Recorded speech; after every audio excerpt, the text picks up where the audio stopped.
والصلاة والسلام على رسوله النبي الكريم سيد الأنبياء والمرسلين وعلى آله وصحبه أجمعين أما بعد فأعوذ بالله من الشيطان الرجيم بسم الله الرحمن الرحيم الله أعلم حيث يجعل رسالته صدق الله مولانا العظيم وبلغنا رسوله النبي الكريم الأمين إن الله وملائكته يصلون على النبي يا أيها الذين آمنوا صلوا عليه وسلموا تسليما الصلاة والسلام عليك يا سيدنا رسول الله وعلى آله وصحبه يا حبيب الله الصلاة والسلام عليك يا سيدنا نبي الله وعلى آله وصحبه يا حبيب الله. اللہ رب العزت جل وعلا کا کروڑا شکر ہے کہ اس کریم نے ہم سب کو ایک بار پھر اس مبارک مجلس میں شرکت کی سعادت نصیب فرمائی.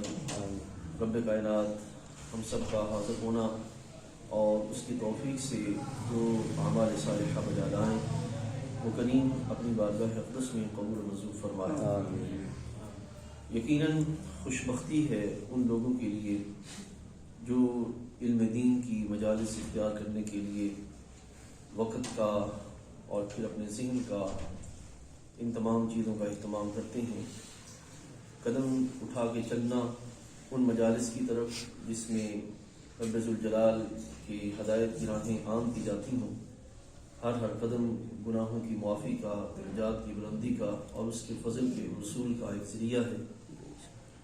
یہ جو آج ہم موضوع آگے لے کے بڑھیں گے، یہ کورس جو شروع کیا شان نبوت کورس، یعنی کہ رسول اللہ صلی اللہ علیہ وسلم اور سابقہ انبیاء کرام علیہ السلام ان کے لحاظ سے ہمارے عقائد کیا ہونے چاہیے اس پرفتن دور کے اندر جس میں ہم زندگی گزار رہے ہیں. اس دور کے اندر عقائد کے لحاظ سے جو باریک اور نازک پہلو ہیں ان کو بھی سمجھنا یہ ہمارے لیے ازحد ضروری ہے. کیونکہ ایک ہے کہ کوئی بندہ اس طرح کہے کہ اجمالی طور پر جو کچھ رسول اللہ صلی اللہ علیہ وسلم اللہ کی بارگاہ سے لے کر تشریف لائے میں ان سب پر ایمان رکھتا. اگر کوئی بندہ اس طرح کہے تو وہ بندہ مومن ہے، مسلمان ہے اور اس کے ایمان میں کوئی کسی طرح کا شک کی کیفیت نہیں ہے. لیکن جس دور میں ہم زندگی گزار رہے ہیں یہ دور انتہائی نازک دور ہے. اس دور میں مختلف گروہ، مختلف افراد، مختلف قسم کے نام نہاد مجتہدین سوشل میڈیا پر اور مختلف ذرائع استعمال کرتے ہوئے وہ ایسی باتیں معاشرے میں لا رہے ہیں، لوگوں کے درمیان عام کر رہے ہیں جو باتیں ہدایت سے دوری کا ذریعہ ہے، گمراہی کا سبب ہے. اور اللہ تعالیٰ معاف فرمائے اگر کوئی ایسا عقیدہ ذہن میں آ گیا، اس نے ذہن میں جگہ پکڑ لی جو عقیدہ اسلامی ان بنیادوں کے خلاف ہے جو شرع کی ہیں، تو نتیجہ یہ نکلے گا کہ انسان اس عقیدے کو اپنے ذہن میں رکھنے کے سبب یا تو گمراہ ہو جائے گا یا کافر ہو جائے گا، اس کو خبر ہی نہیں ہوگی. تو اس لحاظ سے جو عقائد صحیحہ ہیں ان کا باقاعدہ طور پر اہتمام کرنا، ان کو سیکھنا اور ان کو ہمیشہ اپنے ذہن میں رکھنا.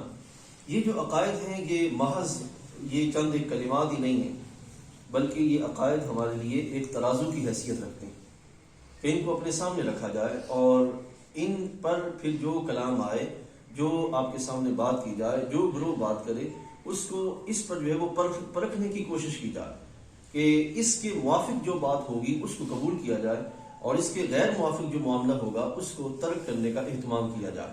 یہ ازحد ضروری ہے. یہ محض یہ چیز نہیں ہے کہ ہم بیٹھیں کچھ وقت کے لیے چند ایک باتیں کریں اور اس کے بعد اٹھ کے چلے جائیں. یہ وہ ترازو ہے جو شریعت مطہرہ نے نظریات کی صورت میں ہمیں عطا فرمایا اور اس کو ہمیشہ اپنے ذہن میں رکھنا اور معاملات زندگی کے اندر اور نیٹ کی استعمال کرتے ہوئے اور دوستوں کے درمیان جب مجلس چلے عموماً بیٹھے بیٹھے بحث شروع ہو جاتی ہے اور چلتے چلتے نہ جانے بات کہاں سے کہاں جا پہنچتی ہے. ایسے میں اگر یہ کلام سامنے ہوگا تو فوراً بندہ دو ٹوک بات کرتے ہوئے اٹھتا ہوا نظر آئے گا کہ اصل عقیدہ یہ ہے، اس کے علاوہ جو عقیدہ ہے وہ درست نہیں ہے. تو اس بات سے ہم نے اس مجلس کا اہتمام کیا کہ کہ ہم اپنے احباب تک، دوستوں تک عقائد صحیحہ کا وہ پیغام جو ہمارے بزرگوں نے ہم تک پہنچایا اس کو ہم امانتاً جو ہمارے پاس موجود ہے، کتابوں میں لکھا ہوا ہے، اس کو اپنے احباب تک آسان عام فہم انداز میں پہنچانے کی کوشش کریں۔ تو یہ انبیاء علیہ السلام کے لحاظ سے ہمارا سلسلہ ہم نے شروع کر رکھا ہے۔ پچھلے نشست میں ہم نے جو کچھ بیان کیا اختصار کے ساتھ آپ کے سامنے رکھتے ہوئے ہم آگے بڑھتے ہیں۔ پچھلی نشست میں جو بیان ہوا اس میں سب سے پہلی چیز یہ کہ جو نبی ہیں یہ اس بشر کو کہتے ہیں جس کو اللہ تعالیٰ وحی کے ذریعے خاص فرما لیتا ہے، وحی کے ذریعے منتخب فرما لیتا ہے، خاص فرما لیتا ہے۔ اور پھر ساتھ ہی کہ جو وحی ہے، یہ قرآن مجید میں جو لفظ استعمال ہوا یہ دو طرح کی ہے۔ ایک ہے وحی نبوت، یعنی کہ وہ کلام جو فرشتے کی صورت میں آئے یا اللہ جل وعلا اس فرد کے ساتھ خود خاص اہتمام کے ساتھ کلام فرمائے، ہر دو جہتوں کے ساتھ۔ جو وحی نبوت ہے یہ صرف اور صرف انبیاء علیہ السلام کے ساتھ خاص ہے۔ قرآن مجید کے اندر اور لوگوں کے لیے بھی وحی کا معنی لفظ استعمال ہوا ہے، جیسا کہ جناب سیدنا عیسیٰ علیہ السلام کی والدہ صاحبہ، حضرت سیدنا مریم، حضرت سیدنا موسیٰ علیہ السلام کی والدہ صاحبہ، حضرت سارہ رضی اللہ تعالی عنہا، اس طرح اور دوسرے افراد کے ساتھ وحی کا لفظ جو ہے وہ استعمال ہوا ہے۔ لیکن وہاں پر جو وحی ہے یہ بمعنی القاء ہے، یہ بمعنی الہام ہے کہ اللہ جل وعلا نے ان کے دل میں بات ڈالی، وہ اس طرف جو ہے متوجہ ہو گئی۔ جو وحی نبوت ہے کہ جو کہ صرف انبیاء علیہ السلام کے ساتھ خاص ہے، وہ انہی کو عطا کی جاتی ہے، اور اس کے ملنے پر ان کو اپنی نبوت کا اعلان پتہ چل جاتا ہے اور وہ نبوت کی طرف جو ہے وہ بڑھنا شروع ہو جاتے ہیں۔ پھر یہ ہے کہ جو انبیاء کرام علیہ السلام ہیں یہ سب کے سب انسانوں میں ہوئے، بشر تھے، جنات میں نہیں تھے، ٹھیک۔ اور جو انبیاء علیہ السلام ہوئے ہیں یہ سارے کے سارے مرد ہوئے ہیں، کوئی عورت یا کوئی جن جو ہے یہ نبی نہیں ہوا۔ اور ساتھ ہی کہ جو نبی اللہ تعالیٰ جل وعلا نے بھیجے، اللہ پر نبی بھیجنا واجب نہیں تھا کہ اللہ تعالیٰ جل وعلا اگر چاہتا تو اپنے فضل سے ہدایت کی راہیں کھول دیتا، اور اس کی بارگاہ میں کوئی کمی نہیں ہے اس لحاظ سے، لیکن اس نے اپنے محض فضل سے، اپنے کرم سے لوگوں کے درمیان یہ سلسلہ رکھا انبیاء علیہ السلام کو بھیجنے کا۔ تو نبی ہونے کے لیے کیا ضروری ہے؟ نبی ہونے کے لیے وحی کا ہونا یہ ضروری ہے۔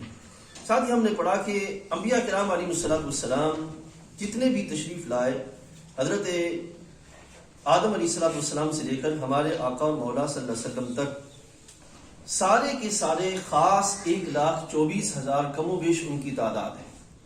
وحی نبوت نبی کے ساتھ خاص ہے، وحی نبوت نبی کے علاوہ کسی اور کے لیے نہیں ہے۔ جو وحی نبوت نبی کے علاوہ کسی اور کے لیے مانے کہ کسی اور کے لیے بھی تھی تو وہ کافر ہو جائے گا۔ وحی نبوت صرف انبیاء علیہ السلام کے ساتھ خاص ہے اور کسی کے لیے نہیں۔ اور پھر جو انبیاء کرام علیہ السلام ہوتے ہیں، ایک ہے کہ فرشتہ ان کی طرف آئے، اور ایک ہے کہ خواب میں انہیں کوئی کلام کیا جائے، خواب میں ان تک کوئی بات پہنچائی جائے۔ تو نبی علیہ السلام کا جو خواب ہوتا ہے وہ بھی سچا ہوتا ہے، اس میں بھی جھوٹ کا کوئی احتمال نہیں ہوتا، بلکہ شیطان جیسے بلا تشبیہ عام انسانوں کے ذہن میں آ جائے اور کوئی خواب، کوئی وہم، کوئی صورت بھی وہ ڈال دے۔ انبیاء علیہ السلام کے جو خواب ہوتے ہیں وہ بھی بمنزلہ وحی ہوتے ہیں، ان کے لحاظ سے بھی معاملہ یہ نہیں ہے کہ محض ان کا خیال ہو یا محض ان کی کیفیت ہو، جیسا کہ قرآن مجید فرقان حمید کے اندر جو معاملہ ہے جناب ابراہیم علیہ السلام کا وہ باقاعدہ موجود ہے۔ اور جو ولی ہوتے ہیں ان کے دل میں بھی بات ڈالی جاتی ہے، لیکن ولی کا معاملہ اس کے دل میں جو بات ہوتی ہے وہ محض الہام اور القاء کی صورت ہوتی ہے۔ کیا ہوتی ہے؟ ولی کے دل میں جو بات ڈالی جاتی ہے وہ محض الہام کی صورت ہوتی ہے، اور جو نبی کے دل میں فرشتہ لے کے نازل ہوتا ہے وہ باقاعدہ وحی ہوتی ہے جو رب کائنات جل وعلا ان کو عطا فرماتا ہے۔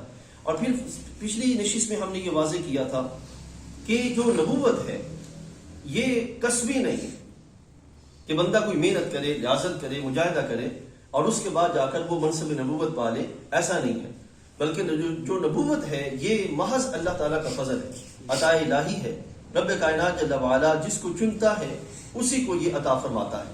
لیکن جس فرد کو رب کائنات جل وعلا نے منصب نبوت عطا کرنا ہوتا ہے، خالق کائنات اس وقت سے پہلے اس کو جملہ فضائل سے مزین کرتا ہے، ان کی عادات کے اعتبار سے، ان کے کلام کے اعتبار سے، ان کے حسب نسب کے اعتبار سے، ان کے معاملات کے اعتبار سے، جملہ پہلوؤں کے اعتبار سے خالق کائنات جل وعلا ان کو فضائل عطا فرماتا ہے.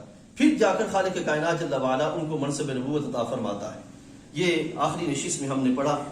پھر ہم نے کچھ اوصاف پڑھے تھے کہ نبی کے لیے کیا کیا ہونا ضروری ہے جو واجبات میں سے ہیں، اور یہ غیر نبی کے لیے ماننا گمراہی ہے. وہ پہلا جو وصف ہے جو بیان کیا ہم نے وہ یہ ہے کہ نبی معصوم ہوتے ہیں، اور اس کی تفصیل میں نے بیان کی تھی کہ معصوم کس کس لحاظ سے ہوتے ہیں، اور نبی کے علاوہ کسی اور کو معصوم ماننا یہ گمراہی ہے. معصوم صرف انبیاء علیہ السلام اور اللہ تعالیٰ کے فرشتے ہیں، یہ انہی کا خاصہ ہے، اس کے سوا کوئی اور معصوم نہیں ہے. اور اماموں کو معصوم ماننا، جیسا کہ گروہ کا مذہب ہے، اماموں کو معصوم ماننا گمراہی ہے. معصوم صرف انبیاء علیہ السلام ہے. ٹھیک.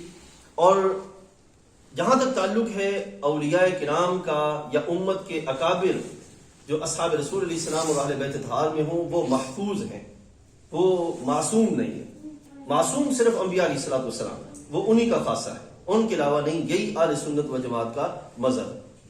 پھر آگے چلتے ہوئے انبیاء کرام علیہ السلام شرک سے، کفر سے اور ہر وہ عمل جو ان کی شان کے لائق نہ ہو اس سے منزہ ہوتے ہیں، ان سے پاک صاف ہوتے ہیں، ان کے اندر وہ کیفیت نہیں ہوتی. ایک ہے وہ عمل جس میں نقصان ہے، اور ایک وہ عمل جس میں ظاہری طور پر نہ نفع ہے نہ نقصان ہے. انبیاء علیہ السلام اس عمل سے بھی پاک ہوتے ہیں، یعنی کہ ایسا عمل جس میں نہ نفع ہو نہ نقصان ہو، بالکل کوئی ایسی کیفیت نہ ہو. انبیاء علیہ السلام کا کوئی بھی عمل ایسا نہیں ہوتا، ان کا عمل کوئی ہر لحاظ سے کسی نہ کسی مقام پر حکمت لیے ہوئے ہوگا، وہ اس لحاظ سے اس کیفیت سے پاک ہیں.